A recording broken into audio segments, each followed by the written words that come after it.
With the Lucky Land Slots, you can get lucky just about anywhere.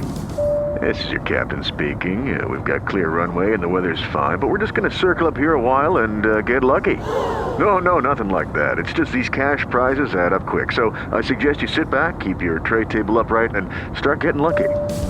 Play for free at LuckyLandSlots.com. Are you feeling lucky? No purchase necessary. Void where prohibited by law. 18 plus terms and conditions apply. See website for details. We made this.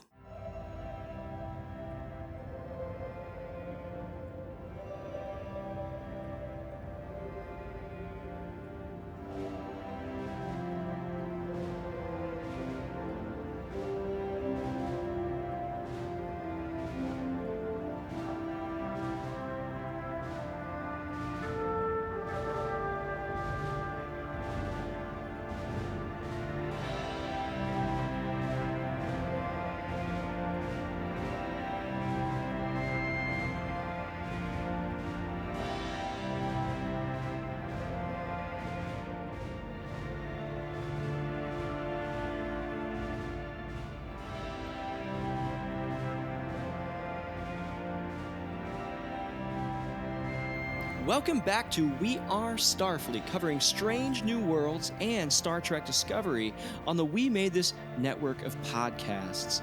My name is Mike Slamer, and I am your captain for this flight, as well as for this podcast in general.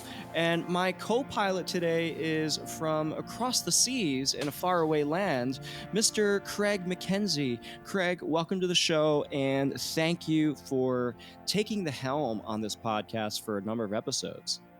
It's very gracious of you to let me back on the bridge after I mutinied and stole your place. It's unusual for you to keep me around. Was it a mutiny, or did you kind of pull a Captain Jellicoe type situation?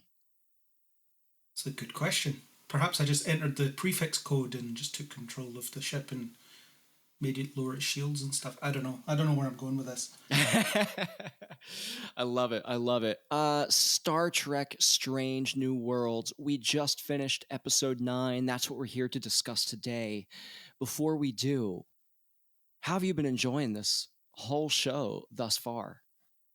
I've been really enjoying it. I really like the characters. I don't think they've quite nailed the episodic storytelling in terms of telling a complete story. It's usually they spend maybe 30 minutes, slowly going to a certain point, and then they have to rush through the end, which is actually a phenomenon I encounter in Doctor Who quite a lot. It's that, no, we have to finish this. This has to wrap up in this one episode. So I do think there's a learning curve involved with episodic storytelling, but I also like that every episode is an episode. You can point at any of them and say, this is the one where this happens.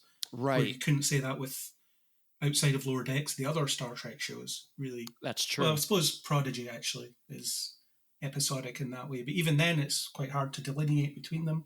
Whereas in this one, this is the episode where that happens. With Star Trek Picard, for example, you have to watch each episode in succession in order to fully understand the story. If I were to jump into Prodigy or Strange New Worlds, I could watch any episode, even if it's relatively out of order, and still understand everything that's happening and what's going on. Yeah. And that's a lost art in television in some ways. In some ways, I think the great experiment in the golden age of television, where it's almost like, hey, this is a movie-sized plot, except it's an episode made for TV, and we're going to stretch it out over the course of X amount of episodes.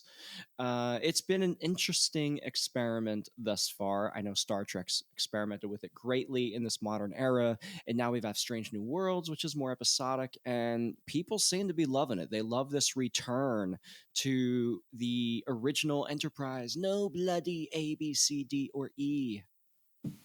Yeah, it's definitely been maybe not a breath of fresh air, because I think that implies that everyone's been hating the other stuff, which definitely isn't the case. Right. Certainly Discovery's working for a lot of people, and Picard will have its fans. I am not necessarily one of them. And fair. I do enjoy Discovery, I just think it has flaws, and I think this show has flaws as well. But I prefer the tone of this show, because it is a little bit more back to the swashbuckly original series era stuff, which is what they're riffing on. Yeah, And yeah. it's just good to see people out there exploring and having a bit of fun. That's just good. Yeah, Star Trek Discovery compared to Strange New Worlds, I hate doing comparisons, and I'm breaking my own rule by doing one. So, listeners out there, I do apologize. It's when it comes to the realm of like science fiction, Discovery has a great story to tell when it comes to science fiction. Whether we're looking at a war with the unknown, and whether we're looking at AI run amok, or climate change, a crisis of energy, right? Or we're meeting this new spectacular race. I don't know where season 5 is going to take us, but I'm sure that there's going to be this overwhelming story built into it. And it'll be science fiction in its core, but you have to watch the whole season. And with Strange New Worlds, they're taking apart each individual episode and telling its own story inside of it while still being science fiction, but also being a little fun. Sometimes it's a comedy, sometimes it's a wacky body swap, and sometimes you go into a medieval fantasy land. And here in this episode, we went horror. Yeah. In some ways, it's doing a bit of what the Orville did in certainly its first season, where it's let's do this type of Star Trek episode and see how we play with that. So every episode has been analogous to an episode of the franchise you'll have seen somewhere else. Right. And sometimes that's good, sometimes that's bad, because there are types of episodes that I don't like that this season does one of. The silly altered reality type episode that was last week, I wasn't a huge fan of it. That just wasn't to my taste. But the good thing is, if you don't like it, then there'll be something different next week. Whereas if something like Discovery or Picard settles into something that you don't like from episode 1, it's, oh great, got another however many episodes of this to exactly. It's like, okay, I guess I'm along for the ride for this, or you just bail out, and that can definitely take you out, right? Like it can definitely take you out of enjoying that show or that franchise, which is definitely a bummer. And I think that's where a lot of Star Trek fans, generally speaking, that's how they feel. If they don't like something, in Picard, or if they don't like the way the story is going, if it's too dark, if it's too this, if it's too that, then it can bring it down a little bit. I understand that. I get it. Yeah. So let's jump into All Those Who Wander. A little bit of a J.R.R. Tolkien reference here, except sometimes they do get lost. Yeah. Strange New Worlds, Season 1, Episode 9, All Those Who Wander. It aired Thursday, June 30th, 2022, written by Davy Perez and directed by Christopher J. Byrne. Davy Perez also wrote Memento Mori, which is definitely great episode of Strange New Worlds. He's been writing for Supernatural. He's got over 52 episode credits on Supernatural, and I think that's really interesting. A 6th of the series or something like that. At least, right? Yeah.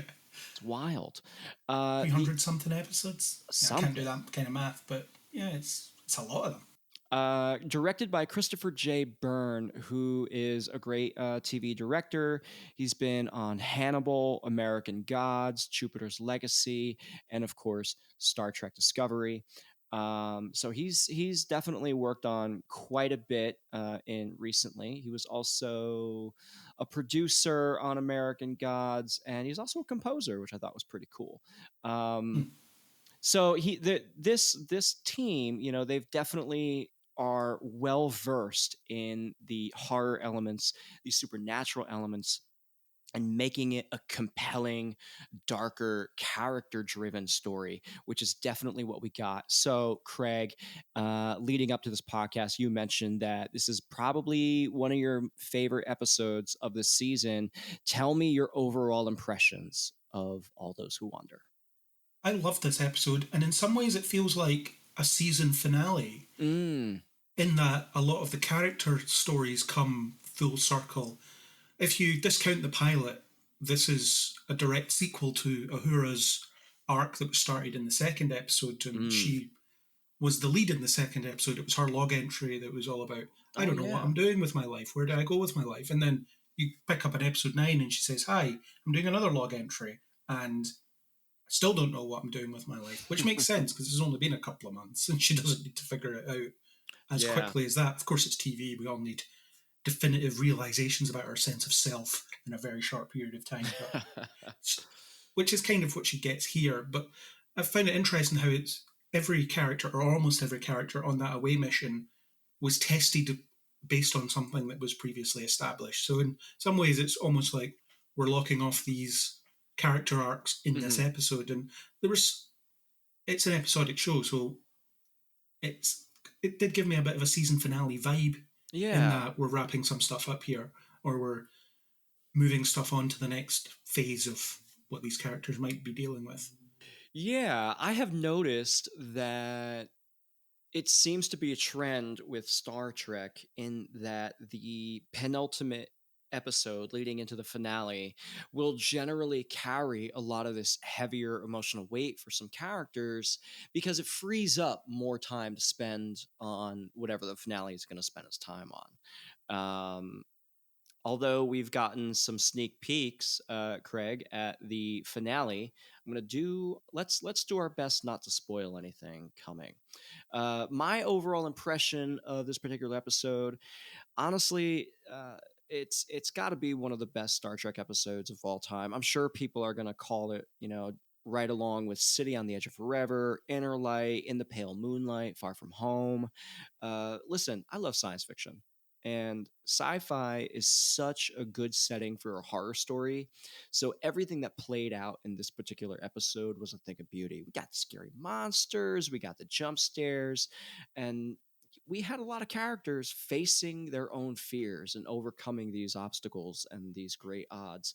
And of course, we had, as you mentioned, some tying up of character stories with a few solid death scenes too. Yeah. It's notable that everybody that's not invincible dies in this episode. Everyone who has a future makes it out. It's the three that don't. Yeah, right. Don't make it out. Right. Oh man, let's just get into this. As soon as this episode opens and we have this informal party with promotion of an unnamed ensign who is now getting thrown into the lieutenant spot, and of course you have the cadets. I did not realize there were multiple, so of course that's part of the plot too, right? So you've got Cadet Uhura and Cadet Chia, who are completing their assignment on board the Enterprise, and they've received honors. Captain Pike, honors them both as exemplary members of the crew, dedicated and hardworking, of course, and they're now bonded now and forever. I thought it was a great opening to this particular episode, especially considering the horror theme, because horror movies often open with these, kind of laid back, casual, everybody laughing and smiling type scenes. Yeah, it was a good way to start the episode. Again, it gives you that full circle moment of Uhura was just starting on the Enterprise at the start of the season. Now she's finished her, I guess, work experience. It seems that part of academy training is you get placement on a ship, or maybe that's only for exemplary students. I don't know. But anyway, she's doing a bit of practical hands-on experience on the Enterprise, which, as we've heard before, is the cream of the crop. It's the assignment everybody wants. And she's observing that everyone on this ship knows they want to be here, and they've worked really hard to be here, and they're all the best of the best, and so on. But she still doesn't know. She's still not sure whether it's for her, whether she belongs there. And it's a bit strange that Pike seems to be aware that she will innately make that decision, because he uses the words, "You still haven't decided to stay," rather than something like, "Do you know what you're doing yet? Do you know what your future is going to be?" I think that's one of those things where Captain Pike's innate fatherliness is coming into play, where he knows that she will ultimately stay, and he's optimistic that she will stay. And even if she ultimately chooses not to, he's not gonna think twice about like he'll still support her no matter what decision she makes. Is my point. Yeah. So definitely. I think it's more that than that he may or may not have some innate knowledge of Uhura. Maybe the time crystal showed him something else too. I don't know. there seems to be no end to what that time crystal showed him, which is one of my issues with the season overall. Fair enough. Fair enough. I really enjoy the interaction between Lieutenant Ortegas and Cadet Ahura. I really enjoy Melissa Navia on screen. She lights it up every single time. Yeah, I like that character, and I'm bitterly disappointed that she hasn't been one of the ones that were chosen to be given her own episode. So she's a little bit in the background, and I actually feel like this show would have benefited from more episodes in its season, because some of the stuff that happens here relies on relationship connections that you just don't see play out. Okay. You know, shooting forward to the end of the episode where Ortegas gives a eulogy at Hemmer's funeral, and she's talking about all the things that they would have shared and all the things he would have said when she pushes engines too hard and stuff. And I don't think you've even seen them speak in the whole season. So they're trying to cash a check that they, that they can't cash because they haven't done the work. It works for Uhura and Hemmer because you've at least seen them interact. Sure. But meaningfully once. But everyone else, it's a bit, have they even spoken? I don't think so. I hear what you're saying. Do we need to, though? Like we know that this is a ship, and if we consider the ship being, an island unto itself, it's you can assume that even though we may not have seen it on screen, that they have in fact interacted before, just by being in that close proximity. So it stands to reason that they have this pre-established relationship, even though we've not seen it. And to your point, I think it would be brilliant to get, a scene or two, at least with Ortegas and Hemmer, to have Ortegas be delivering that eulogy at the end. Yes. Yeah, it would be more meaningful for the audience. I can accept it's meaningful for them. And obviously there's a lot of content we haven't seen. But it's when the season has more room to breathe like that, you can see these connections being made and friendships being forged and things like that. That was the benefit to having 26 episodes of Deep Space Nine and so on. You did get these, well, at the time they might seem like throwaway scenes, but they end up being more meaningful the more you watch the show. It's the look at a scene in Quarks where they're just sitting having a chat, and that tells you so much about relationship building rather than necessarily plot relevant stuff. So that was one of the problems here. It's also the friendship that Spock and Hemmer are supposed to have, and you get a little bit of that because you've seen them maybe in one or two scenes together. But again, it would hit harder if you'd actually seen that. You'd actually seen them do more. That's true. I really enjoyed the briefing scene over cleanup. Pike, had saved on this plate of food, and when Lon comes in, we get the briefing about the USS Peregrine having activated its distress beacon before a unscheduled emergency landing, as Spock puts it. And Mbenga's response, are emergency landings ever scheduled? Yeah. Really good stuff. The Enterprise is, of course, on a Priority 1 mission to Space Station. Did you catch it, Craig? K7. K7, yeah. K7. Now, that was the space station with the Tribbles, right? It was, yeah. There you go. In the outer reaches of the Federation. Yes, so they've got a Priority 1 mission to deliver some power cells to the station, and if they don't get them there on time, then the power cells will lose their cohesiveness, and it'll be effectively useless. So what happens, Craig? They split the party. We're splitting up the party. I think it's interesting that Captain Pike saw this as an opportunity. All right, first of all, let's set the stage, right? You have a ship that is unable to communicate, the USS Peregrine. It's crash landed, potential for survivors, and Starfleet wants to at least try and rescue the ship if required, right? So do you think that it's a good idea to send all your senior staff with cadets and a newly appointed lieutenant, but whatever. So do you think it's a good idea to do that and just the 2 shuttles? And while the Enterprise continues on its Priority 1 mission, I got to be honest, I thought it was a little suspect. Well, it's a good idea to separate out the mission because they have to get those power cells there, and the only way to do that is to let the Enterprise continue on, and they've been told to answer those distress calls. So in order to do both, you have to separate people. And there's always an issue in Star Trek where it's how many people are on this ship. Why is it there's only 7 people, or however many the main cast are, that do anything? And then anybody else that isn't the main cast are dead. They're just expendable. That was more of an original series thing. They kind of stopped doing that in the Next Generation. Yeah. But it's the same principle. It's they're our main character, so they have to go. And it wasn't really till Next Generation that they started that, well, the captain has to stay on the bridge at all times, which meant that Patrick Stewart was really bored because all he was doing was sitting on the bridge set while everybody else got to run off and do whatever. So it's a much more swashbuckling era where the captain's expected or gets to go on away missions. And Captain's I do wonder prerogative. and I do wonder if Pike assumes everything will be fine because he's there, again, because he knows his future, but it doesn't go into that.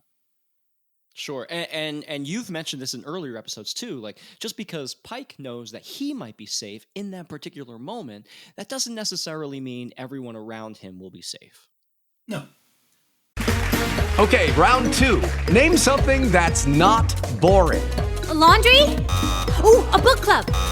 Computer solitaire, huh? Ah, sorry, we were looking for Chumba Casino.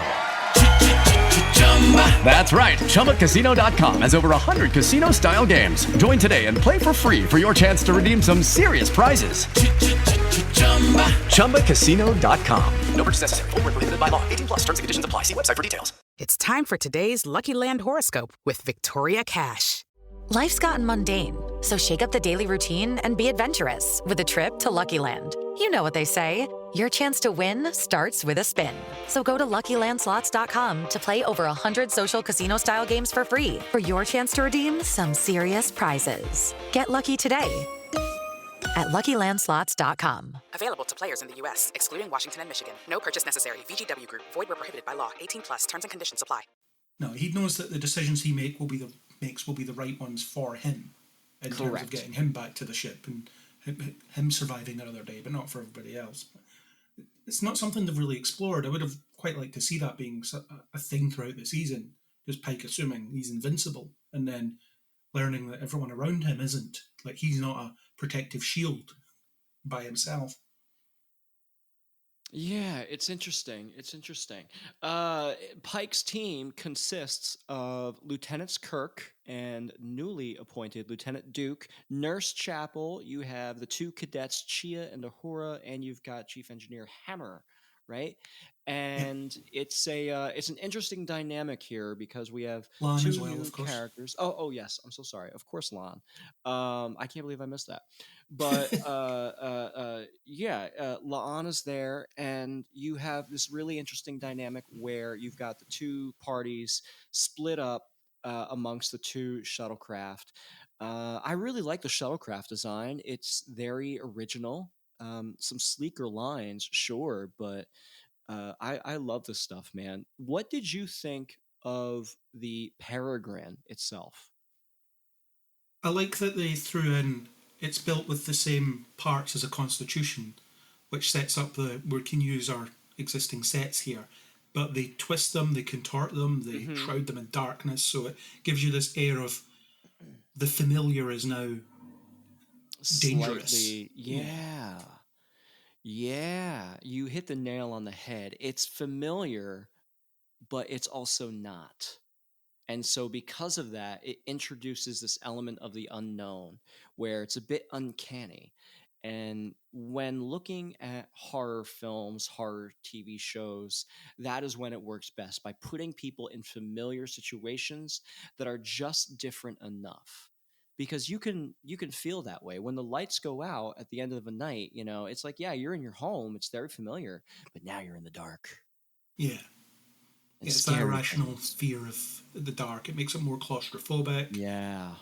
Anything round the corner could be dangerous. There's noises everywhere. You know there's something in the shadows, but you don't know which shadows, etc. Yeah. They're in a familiar and comfortable location, but it's been turned into something uncomfortable. Correct. And the Peregrine is a new class of ship that we have not heard before, a Sombra class ship, unless it was mentioned in Star Trek Online. I've never heard of it. Could have been. I don't know. Yeah, it's new for me, and It just looks a bit like a smaller Constitution, I guess. Yeah, it does. It looks like a smaller Constitution. I believe it's Lieutenant Kirk who mentions that it's a fast ship. They are fast. They are built to go fast. It's labeled as a Sombra class ship. I couldn't help. I'm a big player of the Blizzard game Overwatch, and they have a character called Sombra. So maybe there's an Overwatch fan on the writing crew there, and they just slipped that one in there. If so, I heard it. Appreciate that. It's a fun one. It's a fun episode. Before we get to the planet, when we get to the planet, we have a playful moment where Spock refers to Duke with his old rank of ensign, and it's apparently a Starfleet tradition where if you use the old rank, you owe that person a drink. So yes, Spock, another human drinking game, because there is no limit to our drinking games. Yeah, and that's fair. There's drinking traditions for everything, and that's a very astute observation on Spock's part. And I like the little smatterings of Enterprise culture you get throughout the season. It does make it feel like a real and functioning workplace, as in there's little traditions. People, how they talk smack about the boss behind their back. Una's where fun goes to die description earlier in the season, things like that. So yeah, you get the sense that there's people sitting in the mess hall just gossiping about what are management up to, or did you hear that dad joke that Pike said on the bridge again, and stuff like that. Yeah, we should have a lower deck special set on this Enterprise. Oh, I am 100% certain that the writers of Lower Decks are already working to put quite a few good references in. Yeah, definitely. Yeah, so it's good fun, and Spock's dynamic, even though it was briefly shown with Duke, was pretty good. It seemed like he felt responsible for him in a way. It did. What did you think of the scene where Lieutenant Duke is, he's in the corridor, and of course in the Jeffries tube, and the baby Gorn drops onto him, and he gets dragged off. First of all, horrifying sequence. But just prior to that scene, to give you the idea of what's happening, Spock is tracing a trail of blood with, if you look close, there's handprints in the blood. Clearly somebody was trying to get away. Yeah, it's pretty intense, and it's almost a foreshadowing of what's about to happen. It's again, that's that thing in the shadows. It's there somewhere, but where is it, and when will it strike? And you've also got Duke who's recently made a mistake where he zapped himself when trying to repair a panel or whatever it was. A little bit of pride in the promotion there. He let it go to his head, you think? Maybe a little bit. Well, Chapel says as much. He's made rank. He's trying to act tough. There you go. It makes sense.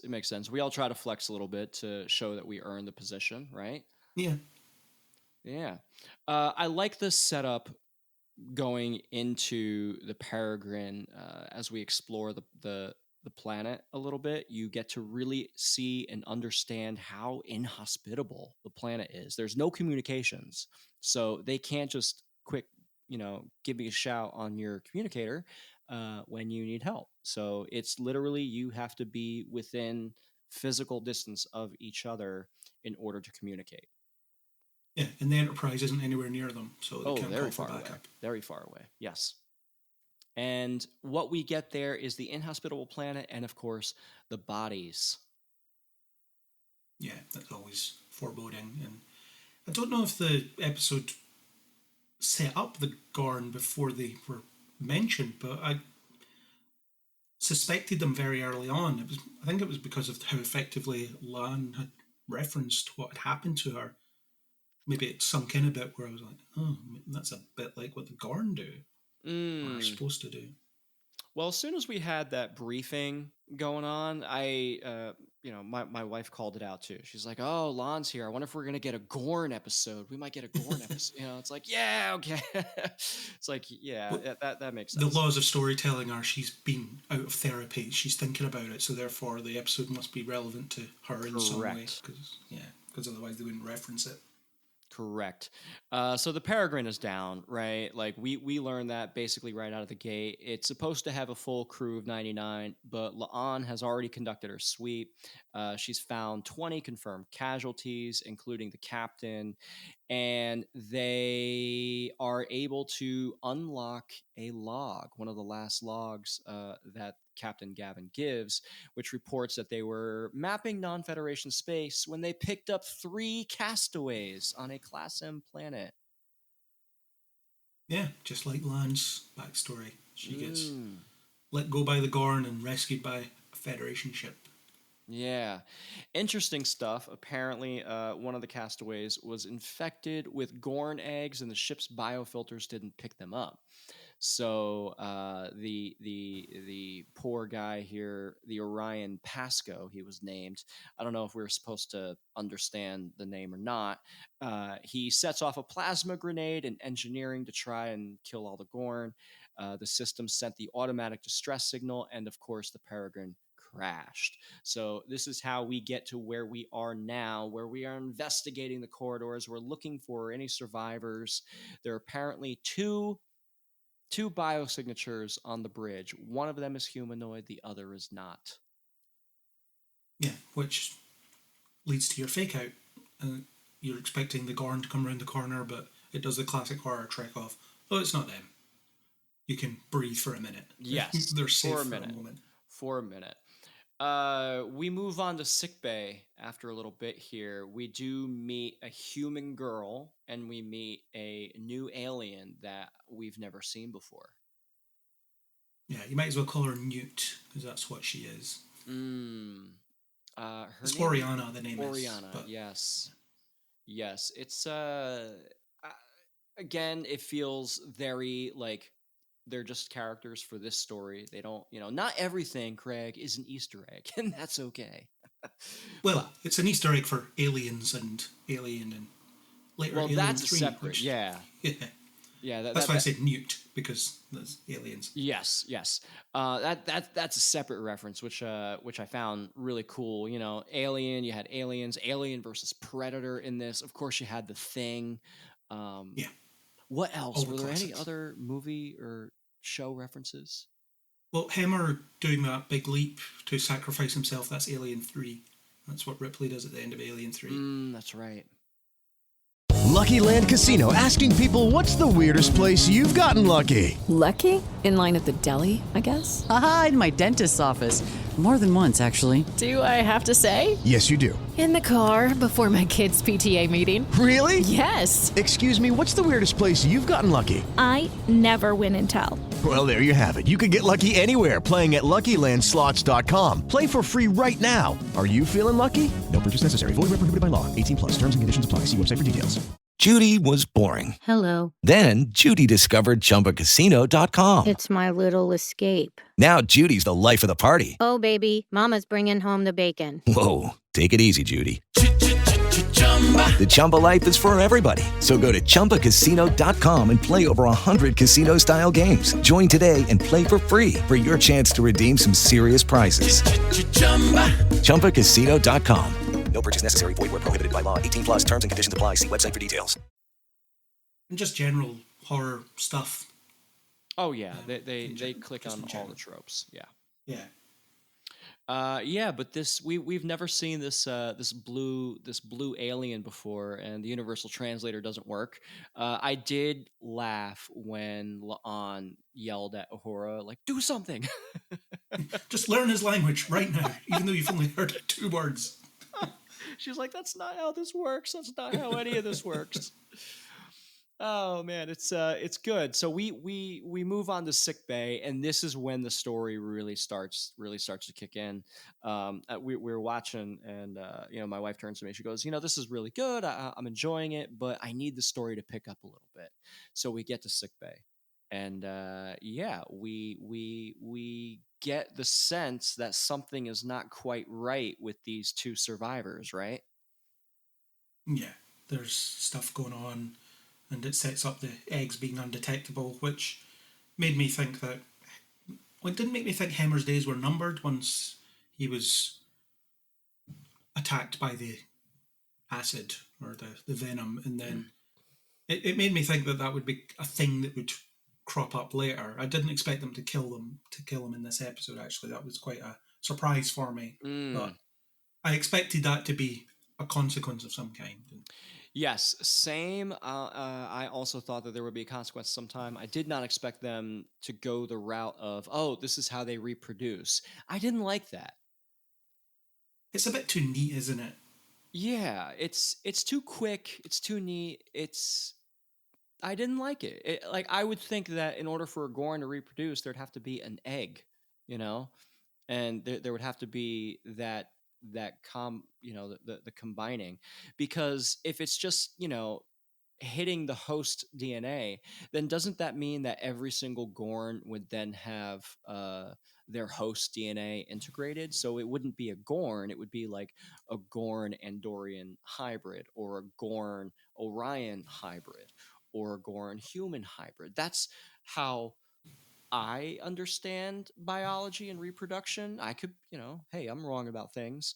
And it's as alien Star Trek rules, so everything and anything goes.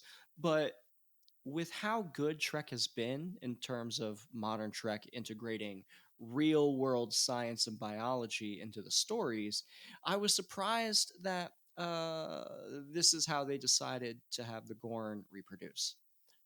Yeah, what you're talking about would have been another alien reference, because that's what the xenomorph does. It takes on the properties of the host. Exactly. When it's born. So, yeah, it's just one of those things. So all the Gorn have to do is spray you, and then you're effectively pregnant with their eggs. But they're sort of asexual reproduction, because they give everything they need. It's just you're an incubator. Right. Which, yeah, okay, it allows you to have a fresh batch of Gorn whenever you need a threat, but they need to go into a bit more detail about how the Gorn work, I suppose. We've seen them twice and we still don't have any rational look at them. The original series in Arena, when Kirk fought the Gorn, the whole point was realising that there was a living being under that monstrous persona. Right, that's right. He demonstrates the advanced quality of mercy, as the Metrons put it. Whereas in this, it's no other monsters, murder them. Yeah, and that's kind of a hard thing to really wrap your head around, right? Like, the original series made the Gorn out to be, something different, and here we're getting them to be just monsters. And yeah, you could definitely tell a story around that, but when these monsters are so like literally alien, they are xenomorphs. They incubate inside of you and then they burst out of your chest or your back and go on a killing rampage. Come on, man. Like, yes, I am on the on side. It is I want to kill them. I'm happy to be fighting them right now. Yeah, well, they're not rational or sentient. You have to imagine they learn how to speak or learn more advanced socializing traits as they grow older. I mean, their ferocity probably never goes away. You see that in the 4th episode. Yes. Where they're willing to destroy their own ships just in case there's a threat there, or they'll sacrifice their own ship to lure out the thing that they're chasing, that kind of stuff. So there's all those aspects of, I guess, their culture that you get glimpses of, but they have to be careful in this show as well, because there's only so far they can go with the Gorn, because otherwise you breach canon, whereas arguably this episode already does. Yeah. Because I can't remember who exactly gets to see them. Is it maybe Uhura? The fully grown, or the more grown up one? Oh yeah, well, La'an definitely sees them. Yeah, she's already seen them though, which is fine. We already know that. Uhura does. Well, she sees the baby Gorn, right? I think everybody sees a baby. Yeah. Yeah, but there's the grown up one. Maybe it's Spock that sees it. I'm not sure. Yeah, because Uhura is the one who baits the baby Gorn out. I don't know if it's baby necessarily. Maybe it's like preteen-ish. Yeah. Well, they're all babies anyway. They grow fast. Yeah, it's just semantics. We're just talking semantics here. So if it is Spock that sees it, that throws a lot of shade on Arena. Because we encountered those like 9 years ago or whatever. Exactly. And yeah, okay, like if you want to get super technical, these aren't full-grown adult Gorn. So yeah, we haven't seen an adult Gorn, but I have seen, like Spock not saying, oh, yes, I did encounter their young Gorn, and they are ferocious warriors who stop at nothing to kill you. They are monsters. We should kill them. Yes. You know, like he never brings that up. No. And obviously it's because that was written 5 decades ago and they never conceived of this at this point. So no, Craig, I want it all to be in line and perfect. They just need to Lucas the Arena episode and go back and throw in an Ethan Peck additional dialogue recording line of him saying, I remember when I encountered these, but it's not relevant right now because those were kids and these are adults. Yeah, it's just like, it's not relevant right now. Oh man, they're bored where Seven just comes in and says, that is irrelevant. Yeah. Just like, don't worry about it. It's fine. Is it though? Is it? I do like that we get the scene in sickbay where Chapel is explaining about Duke acting tough, right, and the flawed human emotion of pride. So Spock goes on this little lecture about how glad he is for the teachings of Surak, and there's no pride in logic, and so. Vulcan emotion is dangerous without proper mindfulness, but thankfully he has the training to not succumb to anger. And I do like, as soon as Chapel said it, I was like, oh boy, here we go. It's good to get mad sometimes, she says. Yeah, he's going to get angry later. That's going to happen. Did it pay off for you? In a way, and I do like that the episode ends with, I couldn't just put this back in the box. This is out now and it's really upsetting me and I don't know what to do about it. It's the consequence of him unleashing his emotion. And then we had a couple of episodes ago where he was asking the question about what's your identity? Is it human? Is it Vulcan? Is it both? Is it neither? Are you just Spock? That's ultimately where we know he gets to. Right. He realizes that he is Spock. That's the end of his journey as we've seen it play out. But he's still struggling with that at the moment. So he's afraid of anger and he categorizes it as weakness. And he's ashamed of himself for giving into that weakness as well. So he has a lot of learning to do. And then Chapel is there to give him that emotional pep talk and say, no, it's not weakness, you're fine. It just makes you human. Yeah. I really like it. I think it's a good payoff. And like you said, it doesn't go back in the box. He has to work through this. And that's so pertinent for a lot of people. When in our day-to-day lives, yes, we are a civilized society, but we're still human. We're still emotional. We're still insecure. We're still anxious. And, on the other side of things, we can also be confident and we can be self-assured and we can go through our day-to-day functions, being that confident, self-assured person, because that's who we are. And then it's okay to come home and be like, oh man, today was hard. And like you let loose a little bit and then you can put that back in the box. But when you have these massive emotional hits, when there's massive trauma and you see someone that you were just joking around with earlier about getting a drink for, be dragged off into a corridor in a terrible manner by a gruesome creature, you're going to be frightened. And you're gonna have to utilize every bit of that emotion to get you out, because the emotions that we have are also they're primordial. They go back to our basic DNA function where we needed our emotion to tell us what to do. So that moment where Spock finally unleashes the rage into his heart and channels it, that was pretty scary. Yeah, it's great seeing Vulcans unhinged. We've seen it on a few occasions. Obviously, a mock time. We saw it once with Tuvok as well. It's just an interesting thing to see happen. It's time for today's Lucky Land horoscope with Victoria Cash.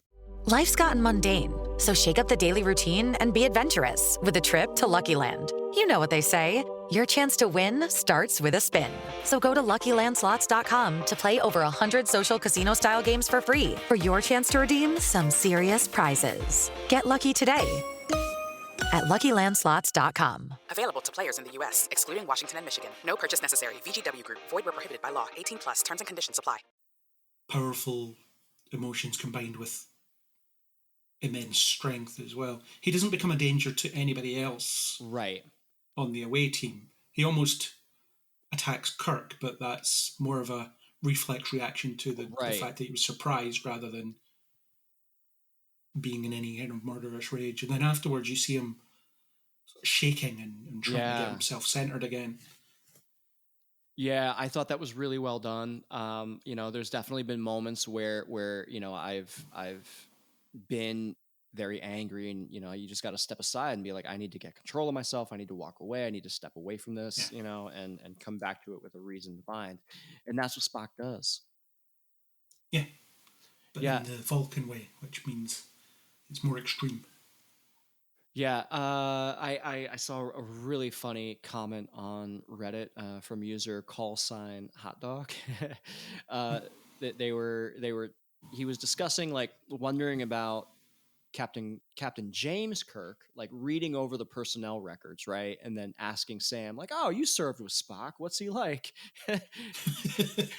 And Sam just saying something like really funny, like, "Bro, listen, the guy is super weird."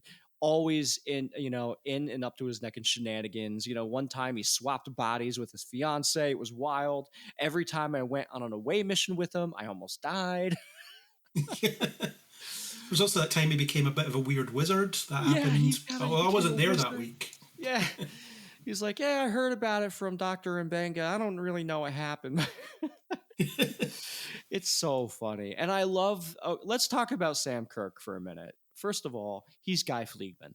Yes, and he's the Reno of Strange New Worlds. He's always there, but you never see him. He's always there, but you never see him. I love that. Yes, it's good. I think it's a fun... First, I love that, they pulled the rug out from under us in the pilot episode where they're like, bring Lieutenant Kirk to the bridge. And it turns out to be Sam Kirk. I love that. That was great. And then the little bits and moments that we've gotten, he's kind of a funny guy. Yeah, and he has the mustache, which is about the only thing you knew about him in the original series, because he was played by Shatner playing a corpse with a mustache. So that's all you know about him. And he has a wife and kid in that episode as well. They're not in that episode, but they're mentioned. Right. So, it stands to reason that, maybe season 2 will get some Kirk things happening.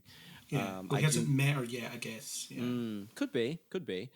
In this episode, though, Sam Kirk kind of plays the role of the maybe overly frightened, scared person on the crew. Yeah, the game over man guy, almost. He game doesn't over, say it, man. And he's the one that gets annoyed with Spock for being fascinated by what's going on. The level of intrigue is annoying to him because he'd rather they were focused on the terror rather than that's interesting. Yeah. Always a scientist. Always a scientist. Yeah. Sam flings the pointy-eared insult at Spock, which is the first time we've heard that in the series. There's a little bit of that touch of bias, that touch of, speciesism that McCoy always flung at Spock, but then it turned into kind of a term of endearment almost, And in this, it definitely comes across a little bigoted. So, it definitely took me by surprise because I wasn't expecting it. First of all, it's been a very long time since, we've heard those McCoy-isms. And it does track with this era of Starfleet, right? Because, we don't have a lot of aliens in Starfleet yet. It's Andorians, it's Tellarites, and, very, very scattered Vulcans. Yeah, you don't get a great understanding of how many aliens are really serving. I know the fan production that became Phase 2, I think it was called New Voyages at first, they operated on the principle that these aliens are here, you just don't see them because, well, obviously they didn't have the makeup budget to do it for every episode, just have random extras in makeup like they did on later shows. But yeah, I think we've seen a few aliens in the background on the Enterprise, maybe. I'm not sure. I haven't really paid as much attention as I probably should. But yeah, it's also when put under pressure, people lean into their worst instincts sometimes. And that's what Sam Kirk is doing. He's lashing out at Spock and he's attacking the only thing he can see, which is the thing that makes him different, his pointy ears. Yeah, yeah. How are you enjoying this character of Sam Kirk thus far? I think he's fine, but he's only been in, what, 3 episodes? Yeah, we haven't gotten a lot of them. And one of them was only one scene. In the second episode, he gets knocked out, so that's him. He almost dies. And then he turns up when Lan's on work, not Lan, Uhura's on work experience with security and tactical. Yep. And he walks up with his lunch tray and says, "Oh yeah, she's really tough, so watch yourself." And then that's about it. And then he's in this episode, so it almost feels like they had to pay the actor to be in this show, fine, and they brought him in for that fake out joke in the first episode, and then had no real idea what to do with him after that. Well, I think it's one of those things where, you know, they have this character and they want to use him, but because like we know how he unceremoniously dies, spoiler alert, folks, if you haven't already guessed, but he dies, you know, maybe 7, 8, 9, 10 years from now.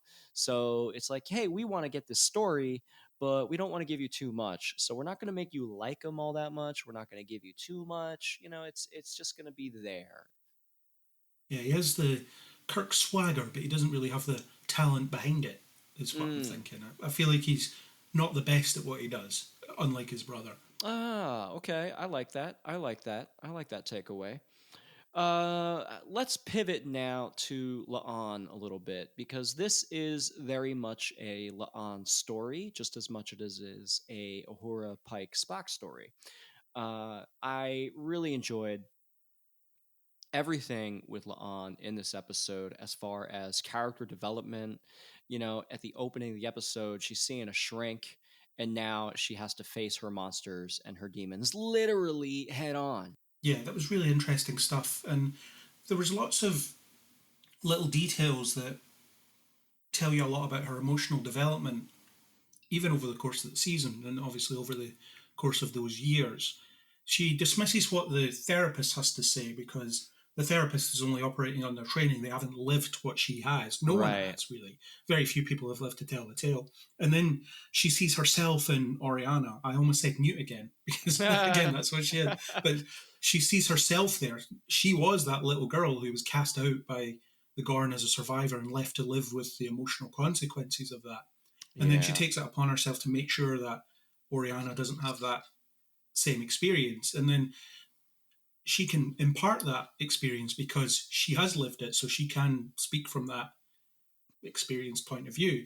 And it's the little things like the difference between living and surviving, which is something she didn't really understand before, but it was a subtle touch at the start of the episode. The fact that she was enjoying what she was eating subtly shows you that she is doing more than surviving. She's living. She's taking joy out of something in life. And she doesn't realize she's done that. And it's after the therapy session, she's like, yeah, head shrink, whatever. It's all nonsense. Yeah. And it's one of those, it's a good therapy thing in that you don't notice when you've made that stride, but there is something that eventually you reflect on it maybe and you think, I have taken a step forward here. I'm not as bad as I was a few months ago. You don't notice at the time, and it's not until she was tested she was able to maybe understand that, because she's able to rattle off the advice. There is a difference between living and surviving. Exactly. Which is not what she said in the first episode of the season. Exactly. She talked about how she's a survivor and she's all about the job, all about just getting through the day. And it's, no, you have taken some joy in what you're doing. You have found a place of belonging. You have moved on a bit. You'll never be what you were, and this thing has stunted your life in lots of ways, but you've reclaimed some of that, and she wants to make sure that Oriana does the same. Yeah, and Benga has a nice little moment with La'an after La'an kind of digs into the survivors here. You know, she's interrogating the little girl, and Benga jumps in and, you know, accidentally calls the little girl, you know, his daughter, because as we know, he is still emotionally impacted by his own daughter, Rukia's recent departure from the Enterprise. So he feels that he's in a place that few people could understand in terms of being, you know, how she feels being alone. And La'an has this unique ability to step in and help this girl see the light, as he says. And La'an admits right there, you know, there's no magic button that you just press, you know, you just simply survive. And, you know, like you said, you know, there's a difference between surviving and there's a difference in living. So it's really good character development. And I think that moment, La'an seeing herself as this girl's savior, this girl's protector, is where we get the final scene where La'an feels right to journey on her own path. Yeah. And she needed someone like that when she was a child, but that wasn't available. Exactly. So she gets to make up for that. What do you think about La'an leaving the Enterprise? And that's another way that I felt it was a bit season finale-ish. Right? As in, she's going to leave the ship. Will she be back next season? Will she be back in the next episode? Who knows? But it's that idea of things are changing a little bit. Things have wrapped up in some way, because Uhura's, in theory, leaving pretty soon. Well, she will be leaving pretty soon. How soon is up for debate, and La'an's gone off on her own. And Pike says, yeah, take all the time you need. I'll sort it out with the brass. Don't worry about it. And come back, though. Just come back. And she gives him that, that warm parting. She says, thanks for everything, Chris. And then leaves. It's, again, you found a place. She's healed a little bit. There's something about the Enterprise that's got healing energies to it. Yeah, it's a place where people find who they are, and I really like that. I really think that a lot of people out there watching the show are looking for a place where they can come home to. And in a lot of ways, there is beautiful symmetry, because Star Trek TOS was the original, and now we are going back to that same motif. So it's a little bit like coming home to the original Enterprise. And they've done a good job of making the Enterprise quite a warm place to be. Mm-hmm. It's well lit, it's full of people. There's, again, the sense of culture that exists, and not to draw on the comparison to Discovery, where the lighting was never that great. It was always a very dimly lit bridge and so on. So it's they've managed to do in 10 episodes what Discovery couldn't really do at all, as in give you that sense of community and place and culture. This ship is functioning. There are people on it, and they have a way of doing things. Yeah, and you get a little bit of that life, that whole lifestyle, the culture. Like you mentioned earlier. Captain Pike doesn't necessarily have a ton in this episode.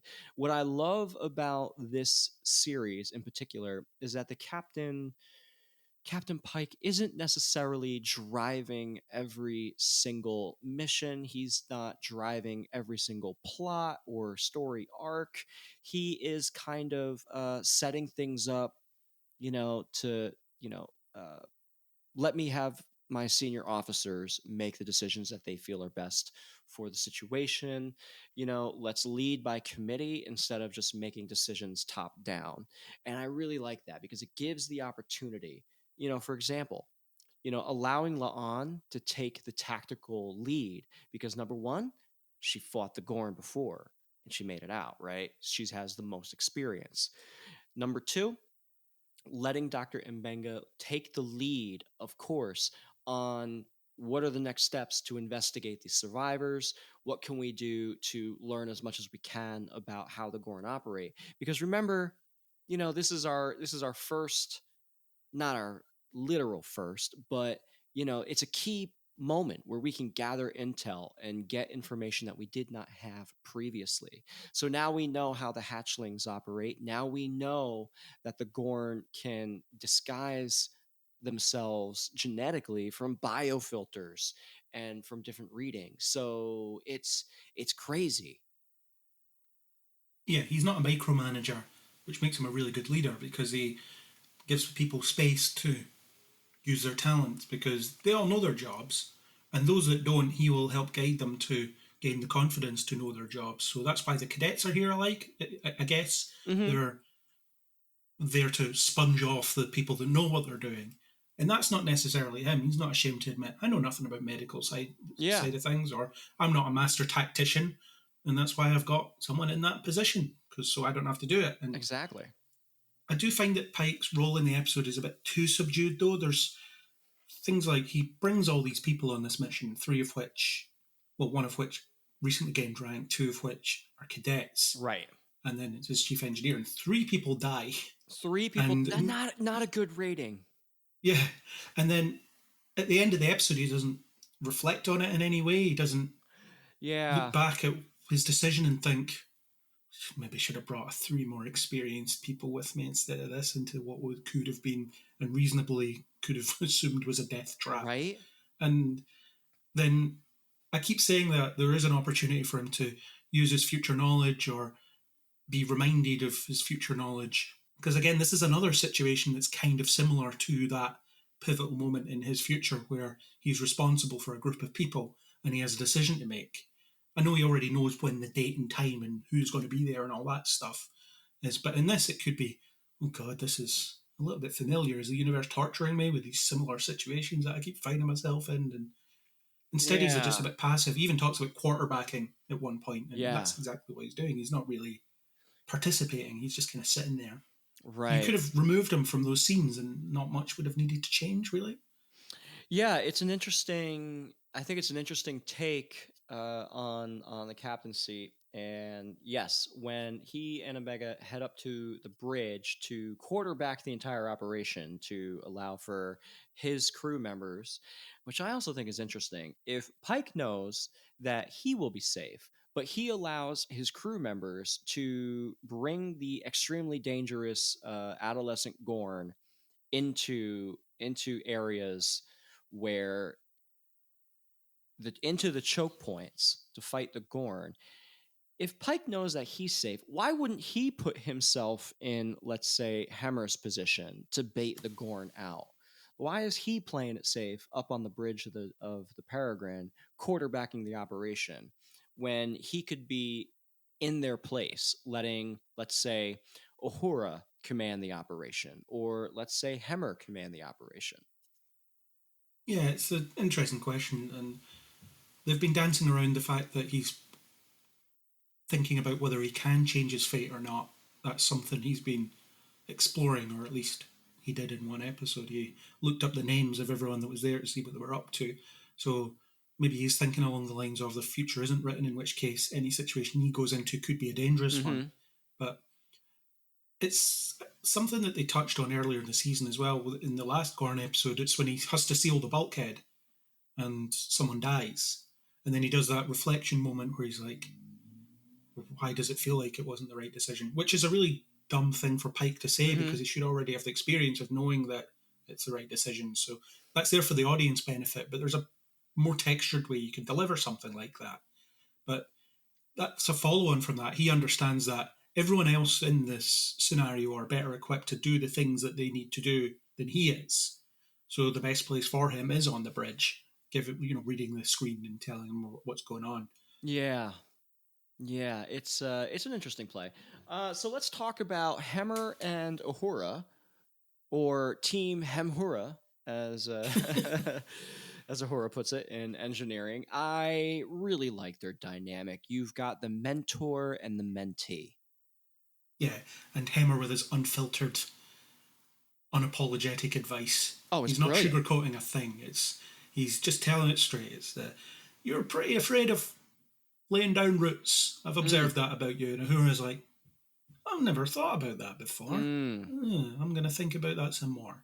And then it really hits home when he dies. She fully internalizing that advice, because it's that whole losing people or leaving people hurts, but it doesn't diminish the connection, the strength and the beauty of the connection that you had with them before, which is something she comes to really understand when Hemmer dies. Whereas she's probably thinking about, I don't want to make too many friends on the Enterprise because I'm only here for a couple of months. Right, which is that's a logical, thought process too. Like if you're only going to be there for X time, you don't necessarily want to put down, permanent roots. Yeah, or suck up to the captain so he takes you back when you reapply once you graduate. Yeah. You have to imagine Starfleet's pretty in flux for the most part anyway. You make friends with someone to get reassigned a few weeks later. It's something we saw more in Next Generation, where they would be moving crew around all the time. So I think the Starfleet life can be a lonely one if you're one of those officers that just gets put from place to place. I suppose that's why, coveted positions on the larger starships, where it seems like crews generally stay put for a good duration, whether it be for, a couple of missions or a yearly basis or whatever, is, something that they always go for. I really loved how this show leaned into Hemmer's pacifism and his need and desire to protect his crew without killing that which was harming the crew. Uh, the way that his character very forcefully will not allow his friends to be hurt, and yet at the same time, he's a pacifist. I really like that showcase of that ideology, because all too often, you hear the word pacifist and you're like, oh, it's just a tree hugging hippie. You've got these made up convoluted images in our minds that our culture has built in towards like pacifism, but it is a very critical and valid ideology of not doing harm. Yeah, it's a discipline. It's not just a headline thing. I don't know if you've ever seen the film Hacksaw Ridge with Andrew Garfield playing that pacifist medic during the Second World War. That goes really into how pacifism can work. It's his desire to help. It's his recognition that he can do something during this conflict, but it doesn't mean he has to lift a weapon. Yeah. It's isn't it Hemmer that pushes the button that freezes dries the Gorn? No, it is. Oh, is it? It is Hemmer. Yeah. Oh, that's so interesting, Craig. Oh, wow. I'm just, this is now coming together for me. This is a new thought. Okay. So he does take a life, but it's in defense of La'an's life. Yeah. It's indirect, I suppose. Yeah, you're right. It's not necessarily that he is. I guess it's sticky. It's a gray area. Although he is not directly killing the Gorn, he set up the situation in which the Gorn will die due to his action of pressing the button. Yeah, there's all sorts of ways that you can think about it as well as him maintaining power to the Enterprise's weapon systems. Does that mean he has a part to play in using them as well? Wow. I don't know. It's a philosophical debate, isn't it? It is. That's what Star Trek is for, though. It is supposed to be a philosophical debate. You are supposed to talk about it. And you know what, Craig? You don't have to come to a solution. No. It's okay to continue discussion, because that's what makes philosophy so great. I loved everything to do with Uhura and Hemmer throughout their relationship, starting in episode 2. The closeout where Hemmer sacrifices himself for his friends, right? Very brave. And one thing that he always told Uhura is that, we believe death will come when we fulfilled our purpose, and Uhura says that his purpose was to fix things that were broken. And so he did. And that was his purpose. And then we have that beautiful shot of Uhura coming onto the bridge, right? The camera opens up, right? Just little back, slowly to reveal her communication station. And yeah, the cinematography on this show, Craig, I love it. Yeah, it does. It's a very good looking show. And when Hemmer was standing out the back of the cargo bay, wherever they were, it was with the snowstorm behind them. They use the volume, right? The same tech they use for the Mandalorian and other Star Wars stuff. Yeah, so making really good use of that. And then his sacrifice is obviously very meaningful. And everyone's saying, no, we'll figure something out. And he's like, nah, there's no time.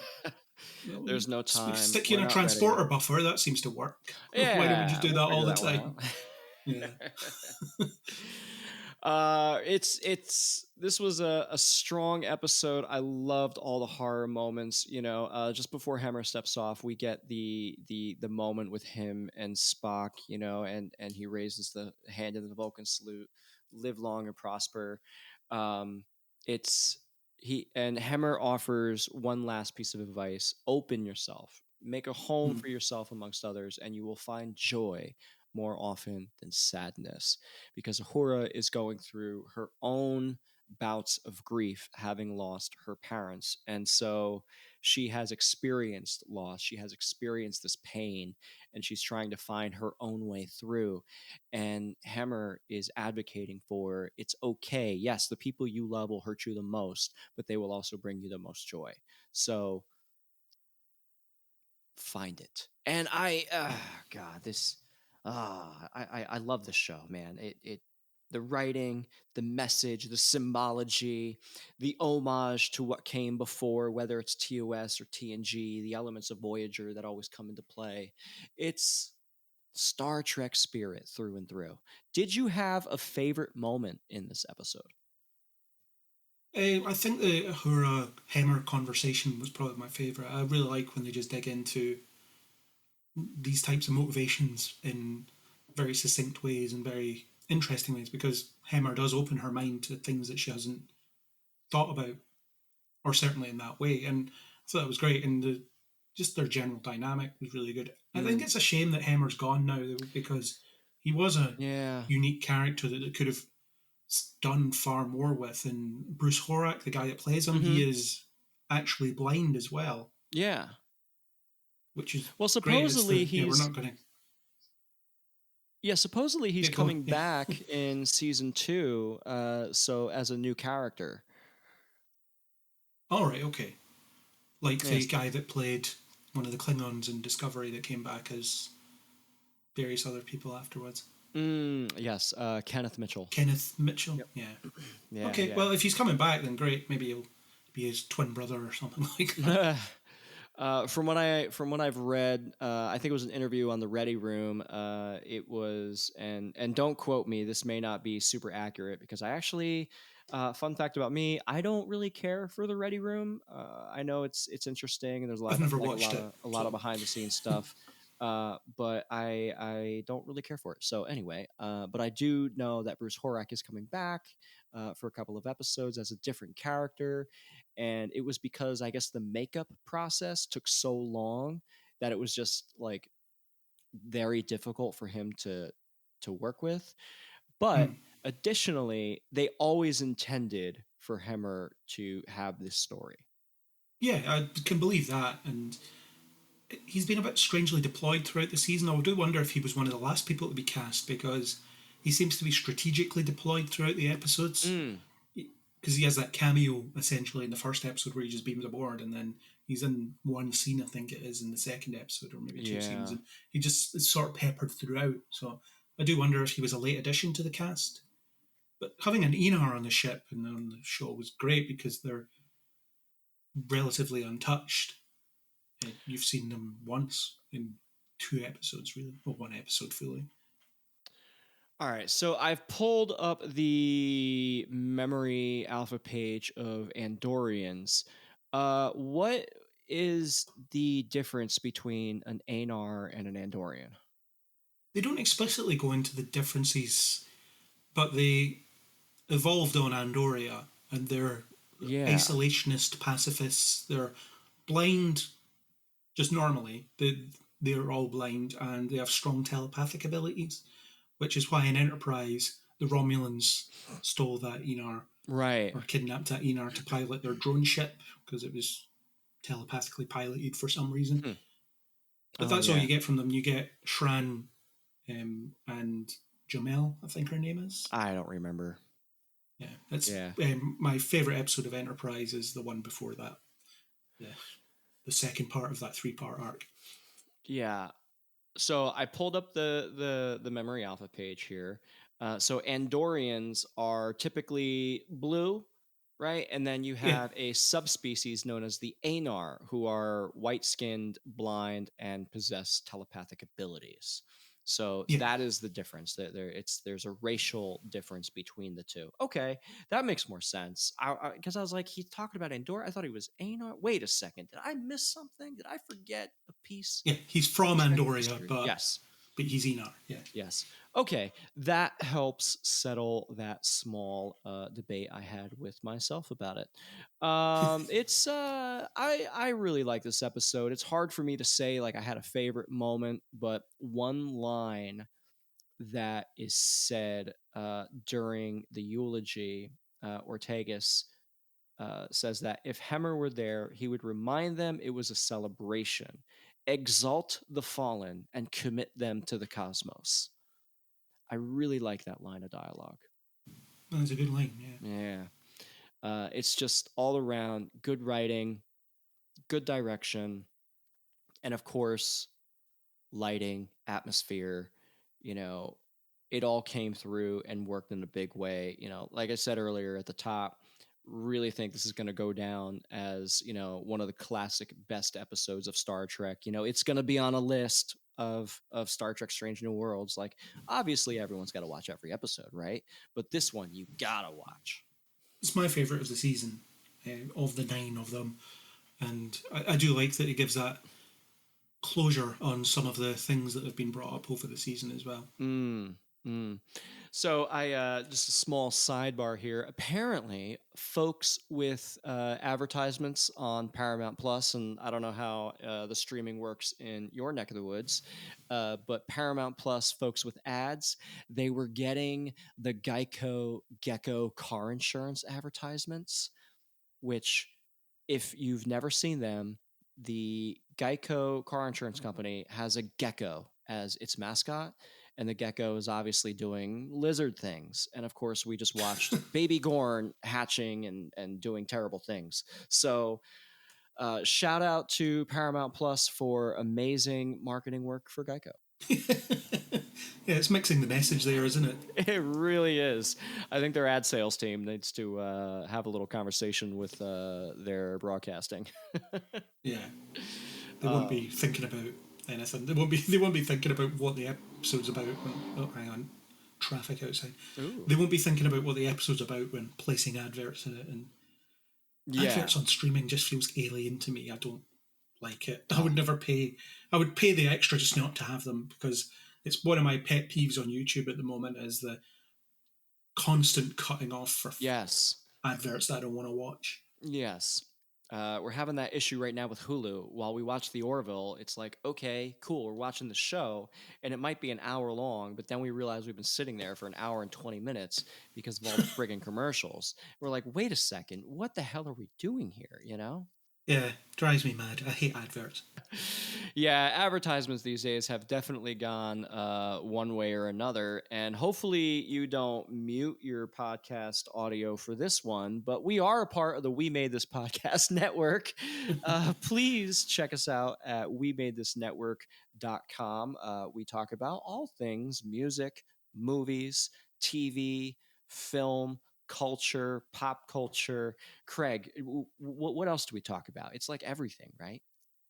Everything, yeah. Me mainly, I'm on Marvel and film and you're I suppose on anywhere everything. that needs a guest. Yeah, anywhere that needs a guest, like especially We Are Starfleet whenever it needs a guest. I love that. First of all, I love your reviews. You have a blog, right? kneelbeforeblog.uk. That's right. Yep. And you I've been reviewing this show. You've been reviewing this show. You cover a lot of the DCEU stuff.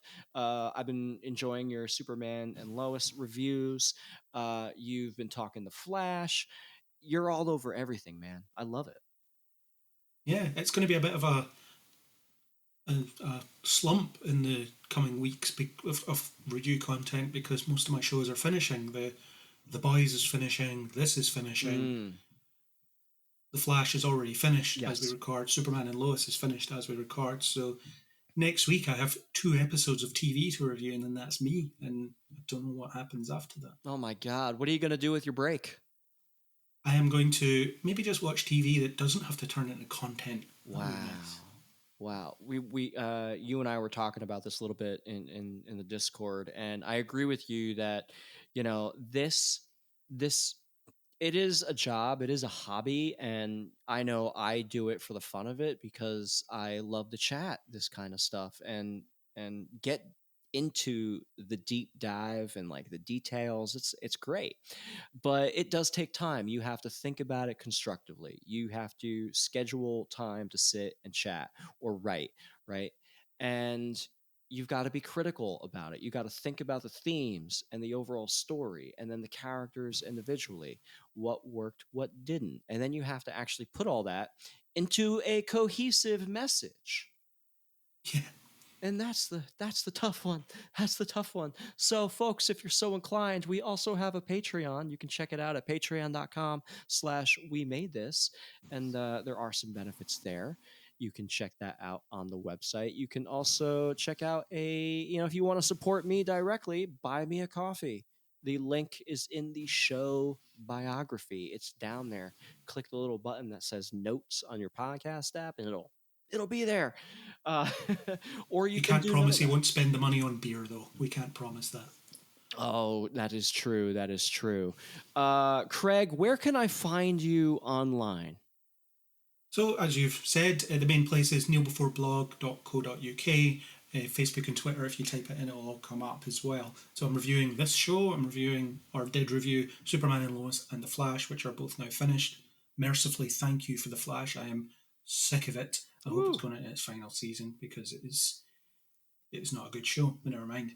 Reviewing The Boys, which I'm really enjoying. One episode left on that one, which is heating up for an explosive finale, shall we say. Reviewing Ms. Marvel as well. There's 2 episodes of that left. Really enjoying that too. So that's the review content. I'll be reviewing films as well. Do bits of that. There's an attached podcast as well called Kneel Before Pod. It's neatly linked there, and it's same kind of content. So there'll be an episode of Kneel Before Pod about Strange New Worlds, but covering the whole season. There's episodes about Doctor Strange. There'll be an episode about Ms. Marvel, etc., etc. So that's all that is.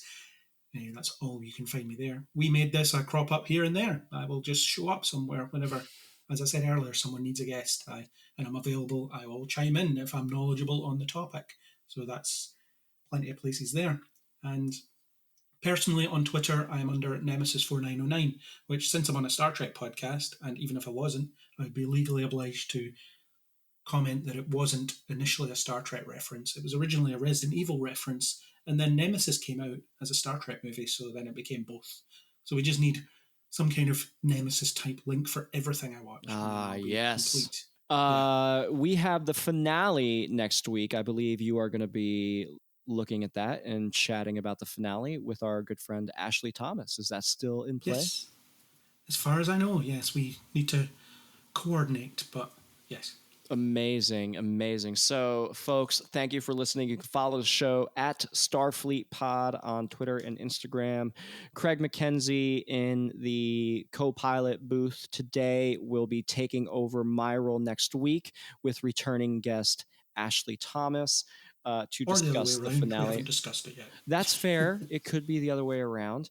And then you will hear Ian and myself and possibly the network chief himself, Admiral Tony Black, coming in to give us a full recap on season 1 of Star Trek Strange New Worlds. So stay put, stay alert, stay subscribed, drop us a 5-star review if you're so inclined. And we'll see you on the next one. Craig, thank you. Take care. Elsewhere on We Made This. Shipwrecked and Comatose, a Red Dwarf podcast. This was one you requested, Matt. Was there any particular reason? Part of it is because it meant that I got to get onto Out of Time. Oh, okay, so that was the reason. Right. Yeah. No. So yeah, ask me that question again when we do episode 2 of season 10. I think I know what you're talking about on that particular episode that you might want to be on. Oh, it's episode 1. Yeah. Yes. But also, I think I'm quite a big Rimmer fan, and I always find Rimmer-centric episodes interesting, dependent on their quality. And this and the next episode. And I don't really want to go into something that is more relevant for next episode. this month's issue. Talking about double bass, did you ever play double bass? No, I have touched a double bass, but I've never actually played it. I'll stick with a 5-string Warwick, and I'll be all right. The only time I've ever played one was the short period I was at university. They've got one in the music room there, and I used to play it on its side like a normal bass. Although I'm nowhere near as big as Pete Steele from Typo Negative, so it was even more ridiculous when I did it than when he does it.